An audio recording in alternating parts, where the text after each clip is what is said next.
Hello, everyone. Thank you for standing by. We had a few moments of technical difficulties, as we all know, that happens from time to time.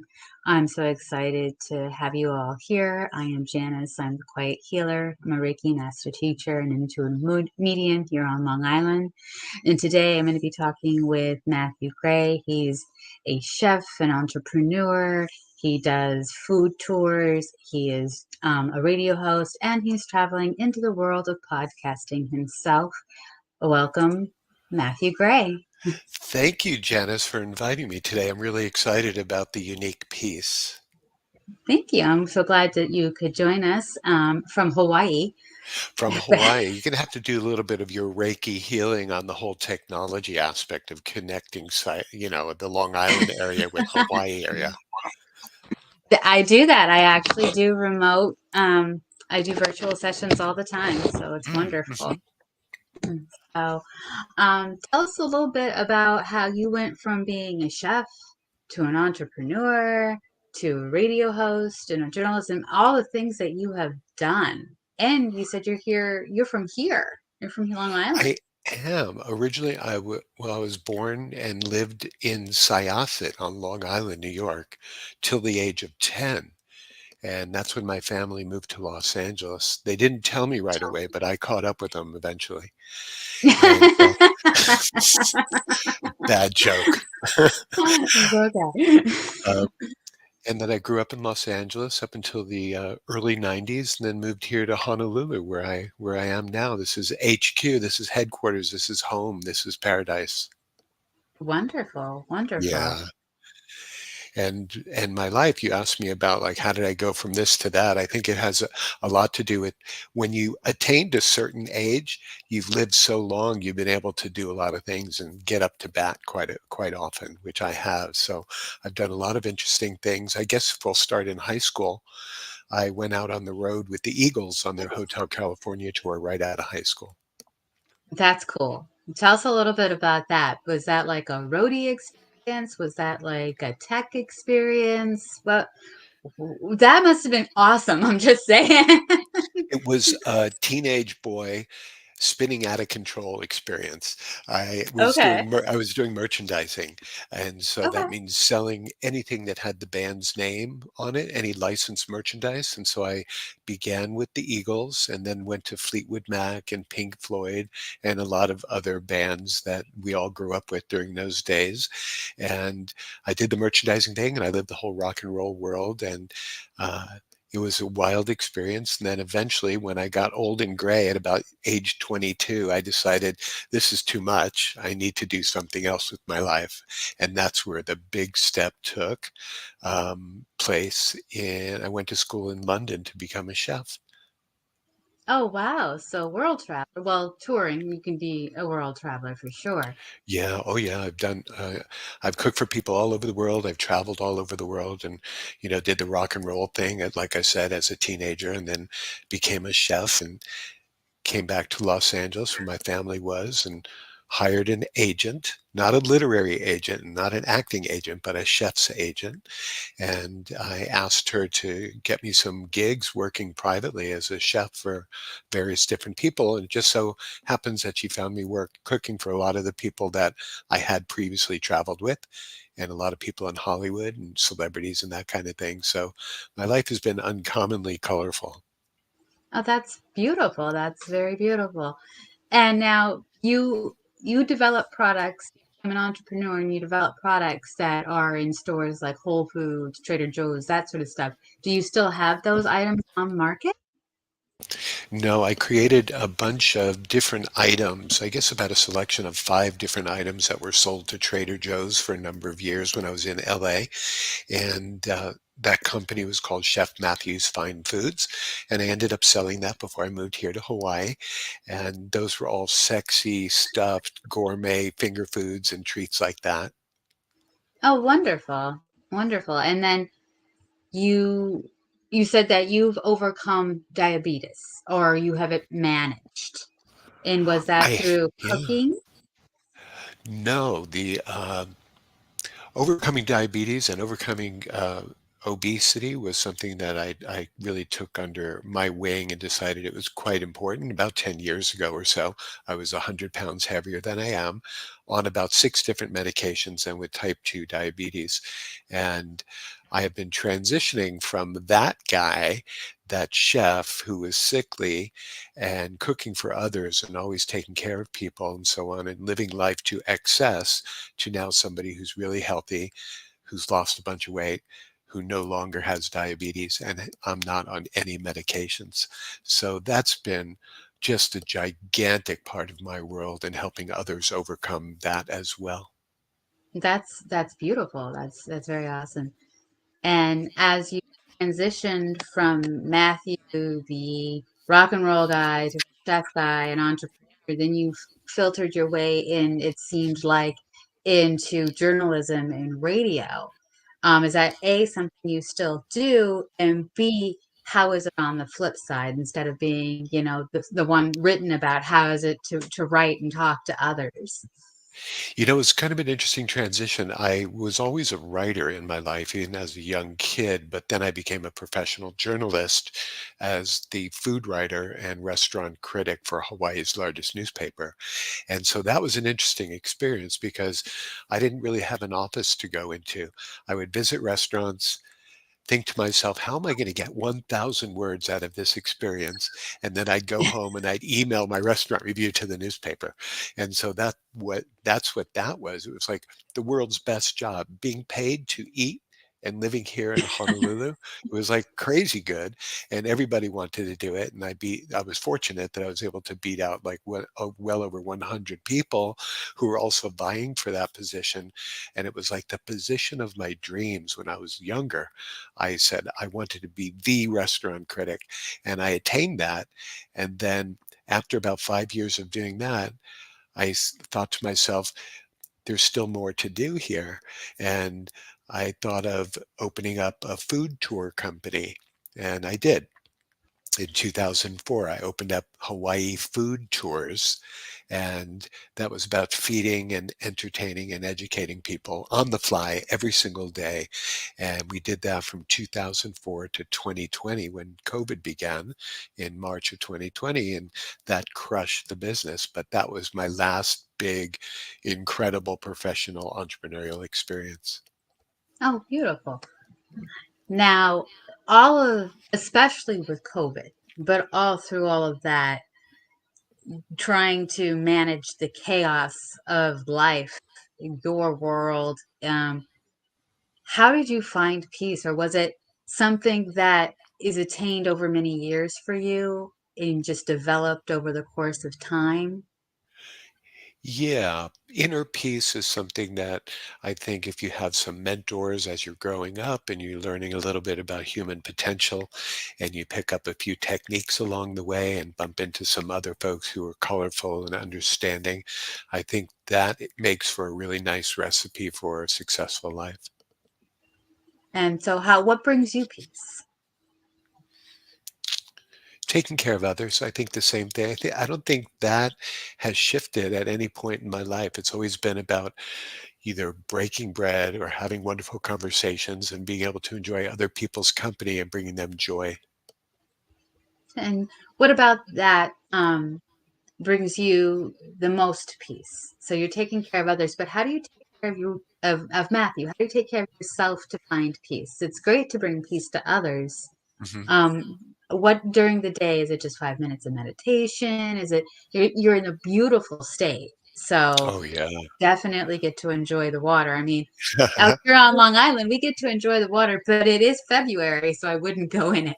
Um, Water's a little bit different over there than it is here. But yes, all you have to do here to get a little bit of that beautiful, blissful visual piece is just open your eyes. And, when you drink it in through your eyes, the beauty, it's almost like doing mindful exercises or deep breathing or anything like that. So a combination of all of those factors help bring me a little bit of peace and quiet sometimes. Wonderful. And going back to how do you bring peace to others? Sorry.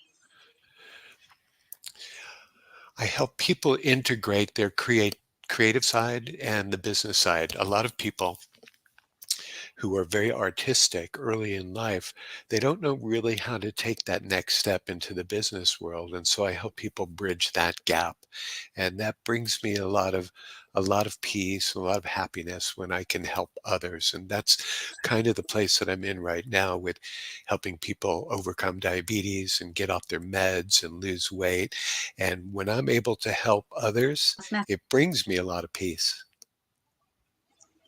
And what would you say are some of your more like if you have clients that are really stressed out, how you like bring them down, talk to them, say, hey, this is going to work, or here, this is going to be helpful. Try doing this. It might channel some more creativity. You have to be real with people, so you have to give them the lowdown first, and then see what happens as far as the impact of those words. And then, depending on their response, it would then call for a certain kind of treatment or attitude adjustment or a little bit of creative endeavors as to how to get into themselves, learn how to breathe, learn how to understand. The more knowledge you have, I think the greater the ability you'll have to kind of relax and rewind and take the next step forward. And are you ever met any sort of resistance in the beginning? Oh, I've had resistance like crazy. I mean, I've failed so many times in my life and I've got my butt kicked so often. But I think that the failure is a big part of the success. I think, when you connect the dots behind you and you take a look at where you've been, you can say, wow, that was a royal screw up, but I came back from that. And then, oh, I stumbled again, but I got up from that. And so, I think without the failure, without the attempts to try, I think that you can never really get to where you want to go. So I'm happy for the mistakes I made and the failures that I made because I've learned so much. I've met people like you, and I've met my mentor, Michael Benner, who is into Eastern philosophy and mindfulness and human potential and things like that. If you just pay attention and focus on what other people are saying, you could learn so much. Absolutely. And that made me think of the book by Dr. Hardy called The Gap and the Gain. And Mm, a lot of people were like, oh, I have so far to go. But like, you have to look back to see how far you come. right. And you can only do that when you look back and then the dots connect themselves. It's easier to look back and say, "Oh, I'm exactly where I should be," than to kind of project into the future and say, "This is where I want to go."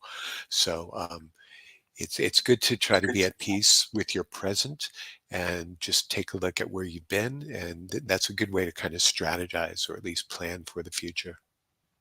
Right. And would you say that something back and every fall and every bounce back, you learn something new that would bring you peace? Almost every time, but I think there are some things that, when you bruise yourself, you heal. But then there are certain things that upon reflection and thinking about it, they still hurt. So you think about those certain things in your life, the certain events that happen that have a lasting memory, and it never goes away. It just is not as present each and every day forward. So, like the loss of my mother or my father, for instance, when I think about that, I feel sadness. And as I step forward, there's maybe less sadness in my recollections. Beautiful. I understand that completely. Yeah. Have you also had a similar scenario? Oh, yes. Time I go through something major, I always have to take and remind myself to look back. That was a big personal lesson. It's remember how far you've come. What has this taught me? And it's flipping that switch. What did this teach me? What have I learned? I recently, almost a year ago, coming on a year, I had left a office that I had been at for 7.5 years, and it was very painful, but it was affecting my health in a very Mm, negative way. And I had to leave. It was stay at a place that will replace you if you end up in the hospital for more than 6 months or die, or take Wow. care of me because, I have a child to take care of and I'm a single mom. My child won. I won because I made my health a priority because I had other people to take care of. I still probably, even if I didn't have a child, would have said, I've had enough. I don't need this. As the song goes, take this job and shove it. I would have said Right. gladly, and I wouldn't have given them so much time. I would have just said goodbye. Was it a toxic But atmosphere or a it political was kind of? an extremely toxic atmosphere, and I was always one of the calm people in the office, Mhm. um, sounding board, and I didn't mind that at all, especially with my Reiki training. There were quite a few people in the office that knew I'm a Reiki master, and they would come to me, and we would take, we would take lunch, even though it's frowned upon. We would take lunch and I would work with them, and I would help them find peace. And I had all the tools to bring me peace, but I wasn't finding it because the environment Mm. was so. And I left. And when I left, I was more at peace. I was uncertain of what was coming ahead, but I learned a lot. I made a lot of good friends I'm still close to. I have a strong skill set that I take into the next office, even though my true goal is to just do Reiki full time and do my Reiki and my readings full time. And I'm building that clientele. But the look back, it's like, okay, look at everything I gained from that experience that Mhm. I'm taking with me. It's like up here, they can never take away. Right, They that's true. never take away the intellectual property, the skills, and the knowledge. You take that with you wherever you go. Um, but sometimes in the chaos and the tribulation, in the turbulence, it's very hard to find peace. As you probably saw it when you were on the multiple rock tours. It's chaos. And then Mhm. somewhere in all of that, you've got to be the center of the tornado where everything spins around. And when it lands, you're still okay. That's how I approached my divorce. I was like, I mentioned the tornado around me, but not me Mhm. in. Right.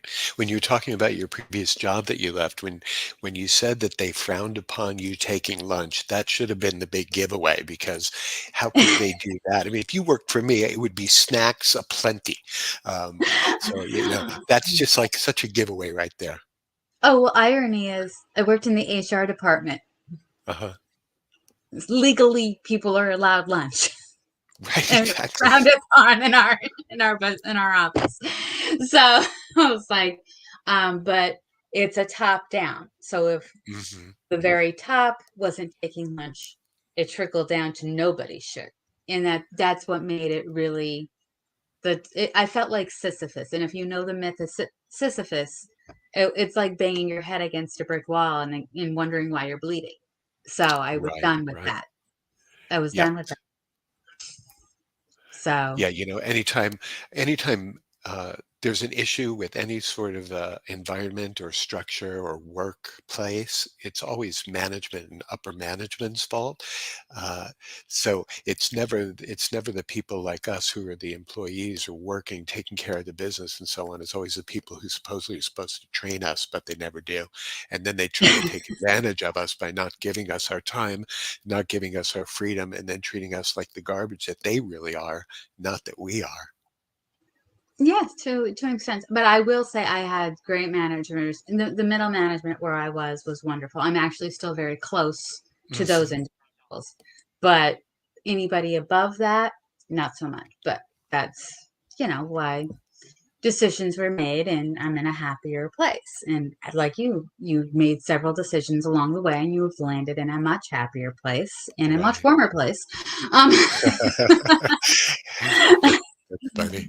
I used to not, when I lived in Los Angeles, I never thought about Hawaii really, and I could never understand why people from LA would come here for holidays, for Christmas vacation to come to Hawaii to sit on a beach when the LA is pretty nice itself and there's plenty of beaches up and down the coastline there. Why would people spend thousands of dollars and many, many hours to fly to Hawaii to sit on the beach? So that was a disconnect for me early on. But once I got here, I could kind of understand it a little bit better.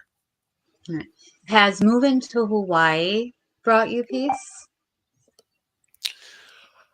I don't think necessarily so. I think, it brought its own chaos, leaving your home of many, many years and your family behind to go out and branch out and step forward and do your own thing. So it wasn't like I had a job waiting for me here. So I didn't have that kind of security. So I just had to kind of go with it.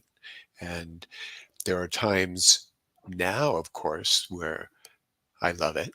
But at the time, I wasn't thinking, "Oh, this is gonna bring me peace." It was like it was a great time to get out of LA because the riots were happening, the Rodney King riots and all that that was going on, but, I wasn't, escaping as much as I was more taking a step forward. Well, that step forward has led you to bigger and better things because Right. now you're doing. Are you doing radio currently, or are you venturing into past radio and into podcasting now?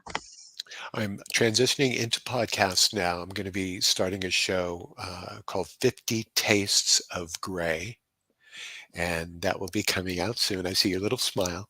And I've done talk radio for most of my life. Since the 80s, I did talk radio in one form or another. But now I'm getting into the whole digital world, and we'll start 50 Tastes of Gray really soon. Okay. Okay. And what is 50 Tastes of Grey? Elaborate. Well, the 50 tastes are all the different kind of pleasures and situations and conversations that can take place between a couple of people. So I want to interview people about everything in life worth loving. So of course there'll be a lot of food because I'm a chef by trade, but there will be a lot of society and culture, healing, uh, that kind of helpful stuff, maybe some fun stuff, just good conversation. Okay. And so, what would you say are some techniques and tools that you use to bring peace, not so much to others, but to help them bring peace to themselves? Getting them healthy is the biggest way to find peace is to get healthy, to not have the nagging aches and pains and the joints and the extra poundage and the disease that's taking place. Because if your body is diseased, there's a reason why. And I think I've found the key to that. And a big key to that, at least, is our lifestyle, what we put into our mouth, what we eat, how we think about that. Do we savor our food? Do we savor our company, the people we spend time with? So there's a whole lot that goes into it, but I'm really starting to put it together more and more now.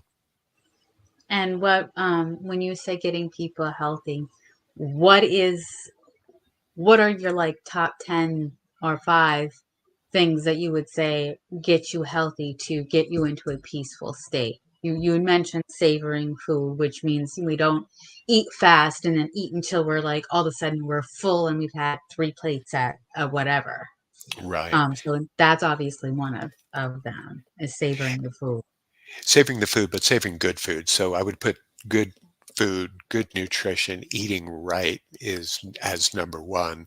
And then once you know how to eat right, you need to then savor the experience, get off your damn cell phone and don't be sitting there across from your friends texting other people and not focusing on the eyes and the attitude and the heart of the person you're sitting across from. So there's a lot that goes into life, and it's focus and it's connection. And so for you, peace is definitely found through connecting to others. Oh Is that yeah. right? Yep. Um, that's number one for me. Being a people pleaser makes me feel good. So when I can create a smile and I can make you feel good, I can feed you something delicious, and that's how I cradle life. That's how I cradle people. So that's what it's about for me. And what has been your number one favorite peaceful experience in life thus far? Hmm. I don't know if I have just one. There have been a lot of peaceful journeys for me, and sometimes right in the midst of the chaos that you mentioned a few minutes ago. Sometimes when you can find peace inside of the chaos, inside of that swirling notion of life, it's a pretty special place to get to, and sometimes it just happens. and other times it requires effort. And so, yeah, I can't really put my finger on one specific peaceful experience that I've had because I've had a lot. And of all the places you've traveled, and knowing that you've been on tour, that you've trained internationally as in culinary schools, Mhm. what is your number one favorite peaceful place?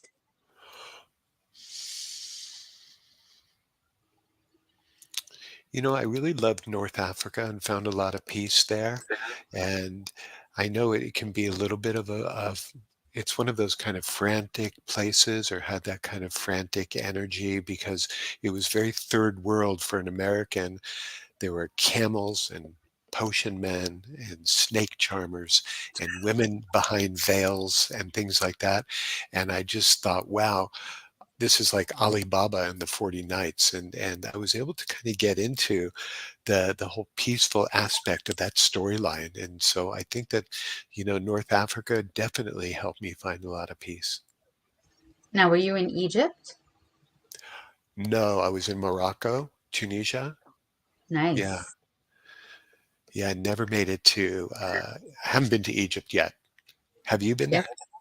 No, I've had actually I have a friend who has been there, and he is very enamored with the Egyptian um, ancient culture, Oh, yeah. Ra, Nefertiti, and all in that. So yes, that's why I was curious because if you had been there, your experience is obviously different than his, because you have not been there yet. So Right. I can imagine that the art, the architecture, the history, and the culture of places like that are mind blowing, like a lot of the places many of us have already traveled to.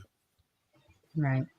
And where do you think you want to travel that is a peaceful place for you outside Hmm. of Hawaii? And definitely, I wouldn't say that California, I haven't been there, but from what I know, California is laid back, but not necessarily a place I would go unless I went to Northern California to wine country. Um, I haven't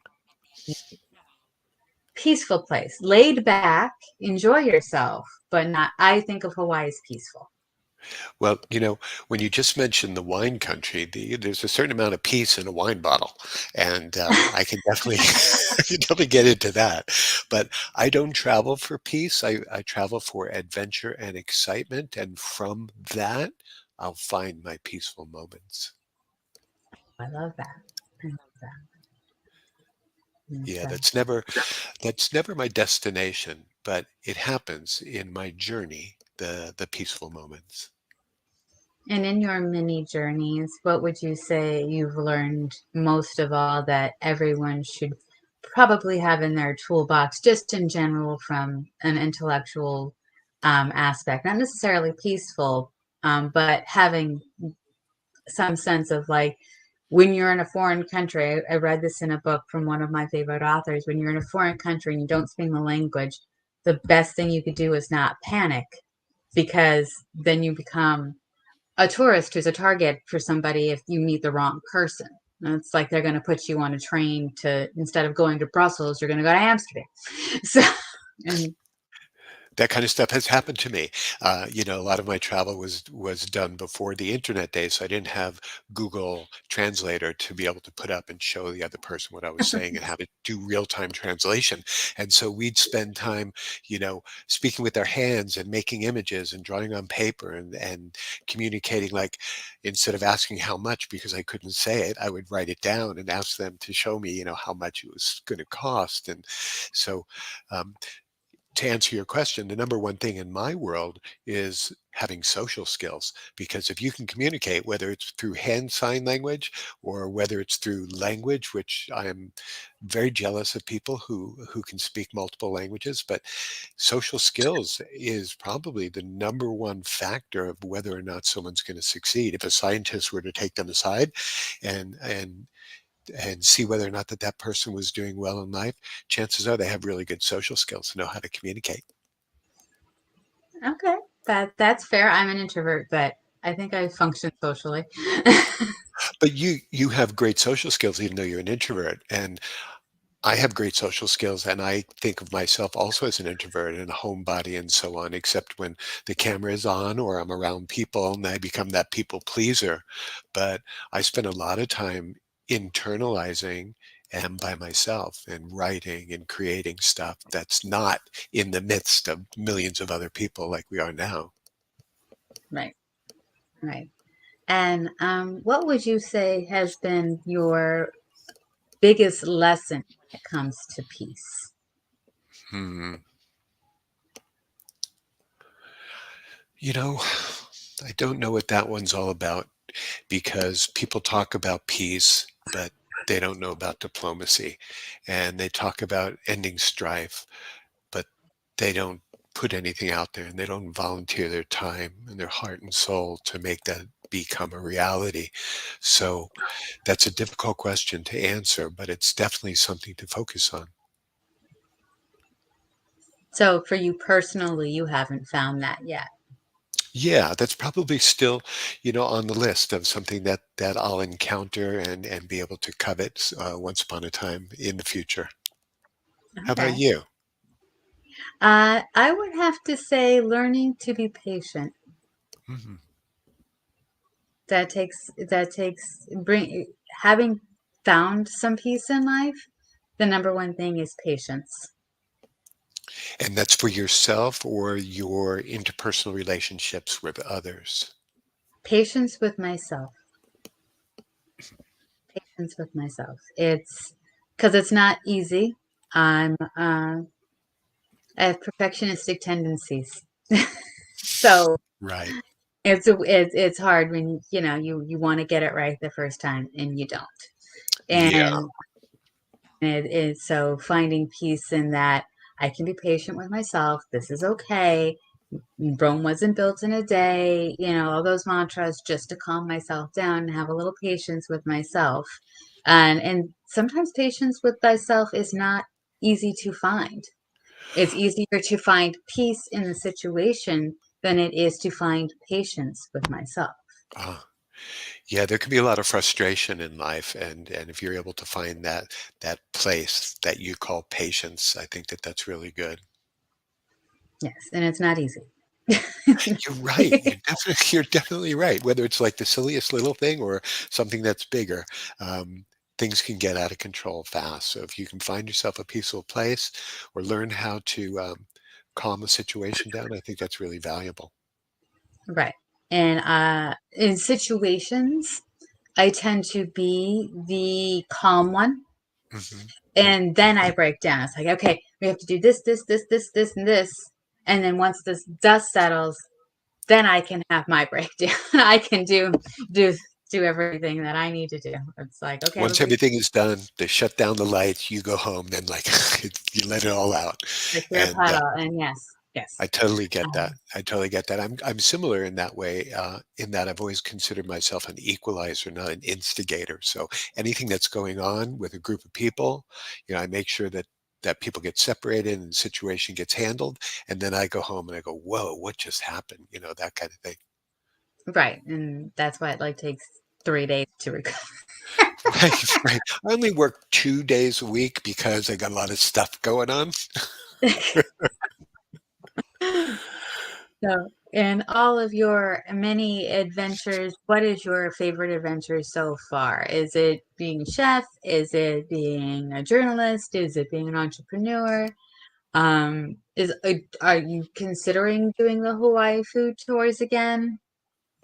The Hawaii food tours, again, for myself, probably not, but I'm definitely at a good place now to where I can help others develop food tours around the world. When I started Hawaii Food Tours in 2004, we were the second food tour company in the United States. Now there are many, many, many thousands of food tours throughout the world.